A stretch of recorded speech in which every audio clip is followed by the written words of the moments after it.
बहुत समय पुरानी बात है। सोनपुर गांव में मीना अपने पति रवि के साथ रहा करती थी। मीना समोसा का ठेला लगाती थी और समोसा बेचकर अपने घर का गुजारा करती थी। उसका पति रवि बहुत आलसी आदमी था, वो बस पूरे दिन सोता रहता था। मीना इसलिए बहुत परेशान रहती थी क्योंकि उसके अकेले कमाने से घर का गुजारा नहीं चल पा रहा था। फिर एक दिन लाला जी, मैं आपके पैसे चुका दूंगी, मुझे कुछ और दिन की मोहलत दे दीजिए। मीना, तुम्हें मैं 2 और दिन की मोहलत देता हूँ बस। उसके बाद अगर तुमने मुझे मेरा पैसा वापस नहीं किया तो तुम्हें ये घर खाली करना पड़ेगा। मीना बहुत ज्यादा उदास हो गई और सोचने लगी कि कैसे वो लाला जी का कर्जा चुकाएगी। तभी उस दिन उसकी पड़ोसन से उसकी मुलाकात हुई। पता है मीना, पास वाले गांव में नौचंदी का मेला लगा है।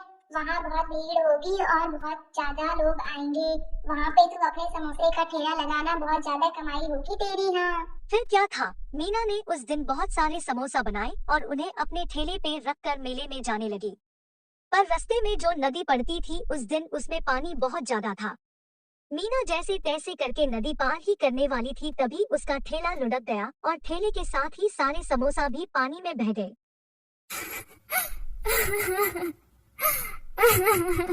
फिर मीना रोते रोते अपने घर वापस चली गई। सुनो जी, हमारा ठेला नदी में बह गया और उसके साथ ही अब सब कुछ खत्म हो गया। अब हम अपने घर का गुजारा कैसे करेंगे? धीरे धीरे दिन गुजरने लगे और फिर मीना के रखे हुए पैसे भी खत्म हो गए। अब घर में खाने के लिए कुछ भी नहीं बचा था। मीना ने सोचा कि वो पड़ोसन से कुछ राशन ले आती है। सुनो जी, अब तो घर में अन्न का एक दाना भी नहीं है, सारा राशन खत्म हो गया है। अब तो आपको काम पे जाना ही पड़ेगा। अब थोड़ा काम ढूंढना शुरू कर दीजिए। मैं सोच रही थी कि पड़ोसन के घर जाकर थोड़ा सा राशन उधार ले आती हूँ और फिर उससे आपके लिए रोटियां बना देती हूँ। आप रोटियां लेकर काम ढूंढने चले जाइएगा। फिर मीना पड़ोसन से थोड़ा आटा ले आती है और उनकी 3 रोटी बना के अपने पति रवि को दे देती है। रवि रोटियां लेके काम की तलाश में गांव से काफी दूर आ गया था। चलते चलते थकने की वजह से वो एक पेड़ के नीचे बैठ के आराम करने लगा। उसने सोचा काम तो कुछ मिला नहीं, चलो थोड़ा खाना ही खा लिया जाए। ये सोच के उसने मीना का दिया हुआ खाना खोल लिया और उसे देख के कुछ सोचने लगा। अरे ये क्या, 3? समझ में नहीं आता क्या करूं। 1 खाऊं, 2 खाऊं या तीनों को खा जाऊं? क्या करूं? बहुत भूख भी लगी है। सोच रहा हूँ तीनों को ही खा जाता हूँ। और क्या।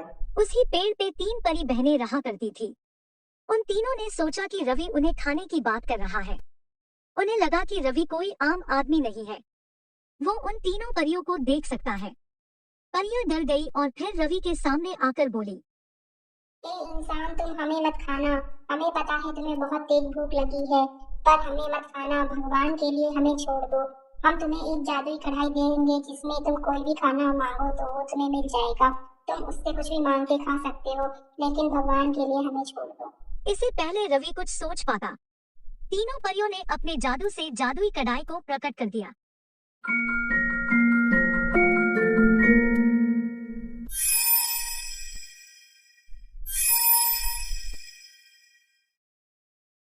तुम ये कढ़ाई ले जाओ और बदले में हमें छोड़ दो। रवि को फिर समझने में देर नहीं लगी कि क्या हुआ। उसने परियों का शुक्रिया किया और रवि वो कढ़ाई लेकर अपने घर पहुंचा। रवि ने वो कढ़ाई मीना को दिखाई और उससे सारी बात बताई कि कैसे ये कढ़ाई उसे मिली। फिर दोनों ने जादुई कढ़ाई से चावल मांगे। कढ़ाई कढ़ाई चावल ला। फिर मीना और रवि ने पेट भर के चावल खाए। उस कढ़ाई से बहुत सारे चावल निकले और रवि ने चावल को गांव के गोदाम में बेचने का काम शुरू कर दिया। धीरे धीरे मीना और रवि बहुत ही अमीर हो गए। अब गांव में उनका मकान सबसे बड़ा था। पर फिर में मीना और रवि को और जल्दी और भी ज्यादा अमीर बनना था। इसलिए एक दिन मीना ने रवि से कहा, रवि, ऐसे तो हम चावल बेच बेच के बहुत धीरे धीरे अमीर बन रहे हैं। क्या तुम फिर से जादुई परियों के पास जाकर कोई और जादुई चीज ला सकते हो जिससे हम जल्दी से अमीर बन जाएं? रवि फिर से 3 रोटियां पैक करके उसी पेड़ के नीचे चला गया जहां 3 परी बहन रहती थी। अरे ये क्या, 3? समझ में नहीं आता क्या करूं। 1 खाऊं, 2 खाऊं या तीनों को खा जाऊं? क्या करूं? बहुत भूख भी लगी है। सोच रहा हूँ तीनों को ही खा जाता हूँ। और क्या। ये बात तीनों परी बहनों ने सुन ली। तीनों ने देखा कि रवि फिर से पेड़ के नीचे उन्हें खाने की बात कर रहा है। फिर तीनों ने तय किया कि वो रवि के पास जाएंगी। क्या बात है रवि, तुम दोबारा यहाँ क्यों आए हो? अब तुम्हें और क्या चाहिए? जो जादुई कढ़ाई तुमने मुझे दी थी उससे मेरा गुजारा नहीं चल रहा। मुझे और भी जल्दी अमीर बनना है। मुझे कुछ ऐसा दो जिससे मैं जल्द से जल्द अमीर बन जाऊं। तीनों परी बहनें समझ गई कि रवि एक बहुत लालची आदमी है। तीनों परियों ने रवि को सबक सिखाने का सोचा और उससे कुछ ऐसा कहा। ठीक है रवि, अगर तुम्हें जल्दी अमीर बनना है तो हम तुम्हें एक बात बताते हैं। यहाँ से 10 कोस दूर एक पुराना मंदिर है। उस मंदिर में एक साधु बाबा रहते हैं। तुम उन साधु बाबा के पास जाओ और उनसे एक जादुई मटके के बारे में पता करो। वो जादुई मटका हमेशा से पैसों से भरा रहता है और कभी भी खाली नहीं होता। ये सुनकर रवि अपनी पत्नी मीना के पास जाता है और मीना को सारी बात बताता है। फिर दोनों पति पत्नी 10 कोस दूर वाले मंदिर में जाते हैं और साधु बाबा से उस मटके के बारे में पूछते हैं। साधु बताता है कि वो मटका यहाँ से 20 कोस दूर घने जंगल के अंदर है, लेकिन वहाँ जाना अपनी मौत को दावत देना है। उस मटके की रक्षा एक चुड़ैल कर रही है। अगर तुमने उस चुड़ैल के सवालों का सही जवाब दिया तो वो मटका तुम्हें मिल जाएगा, लेकिन गलत जवाब देने पे वो चुड़ैल तुम्हें मार डालेगी। अब तुम्हें फैसला करना है, जाओगे वहाँ या नहीं। मीना और रवि लालच में अंधे हो गए थे। दोनों ने जंगल के अंदर उस मटके को ढूंढने का सोचा और जंगल की तरफ निकल गए। काफी समय बाद उन्हें वो मटका बीच घने जंगल में दिखा। अगर ये मटका चाहिए तो तुम्हें मेरे एक सवाल का जवाब देना होगा। वो कौन सी चीज है जो ऊपर भी जाती है और नीचे भी जाती है पर कभी हिलती नहीं?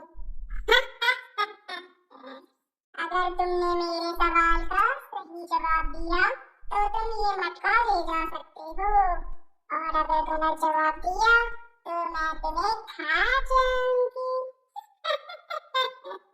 मीना और रवि चुड़ैल के सवाल का जवाब नहीं दे पाते। दोनों चुड़ैल को देख के बहुत ज्यादा डर गए थे। जैसे ही चुड़ैल उन दोनों को खाने वाली होती है, तभी साधु बाबा वहां आ जाते हैं और चुड़ैल को अपने मंत्रों से जला देते हैं। इसके बाद मीना और रवि तीनों परियों के पास जादू से पहुंच जाते हैं। तीनों परियां बताती हैं कि वो साधु बाबा जिसने अभी मीना और रवि की जान बचाई कोई और नहीं बल्कि परियों का ही रक्षक है। ज्यादा लालच करने पे वो कैसे अपनी जान से हाथ धोने वाले थे। ये सुनकर मीना और रवि की आंखें खुल जाती है और वो वादा करते हैं कि वो जादुई कढ़ाई का प्रयोग भूखे लोगों को खाना खिलाने और अच्छे काम के लिए करेंगे और कभी लालच में नहीं आएंगे। वो परियों को अपनी जान बचाने के लिए शुक्रिया करते हैं।